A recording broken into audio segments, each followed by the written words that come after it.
শুভ দুপুর বন্ধুরা। যত দিন যাচ্ছে আমরাও পরিবর্তন হয়ে যাচ্ছি। আগে কিন্তু আমরা রোজ রোজ মাছ মাংস খেতাম না, কিন্তু এখনকার রুটিনে আমাদের মাছ মাংস ডিমটা চাইই চাই। তো আজকে আমি একদমই সাদামাঠা লাঞ্চের থালাটা সাজিয়ে নিয়েছি, মাছ মাংস ডিম কিছুই নেইনি।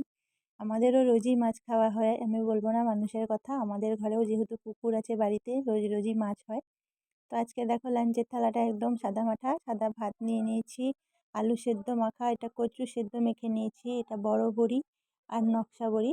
বড়িটা এখন খাওয়া হবে কিছুদিন, যেহেতু বড়ি পাঠিয়েছিল আমার ননদ, তোমাদেরকে দেখিয়েছিলাম ভিডিওতে। তো এটা নিয়ে নিয়েছি পাতলা করে মুসুরির ডাল। মুসুরির ডালটা আমি মনে করি অনেকেই পাতলা খেতে পছন্দ করো, আমাদের ঘরেও পাতলাটাই হয়।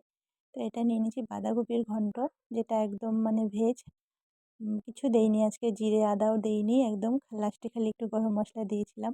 বাঁধাকপি করলে আমি একটু দায়সারাভাবেই করি, তাও ভালো হয়েছিল খেতে। এই পাশে নিয়ে নিয়েছি পাঁপড়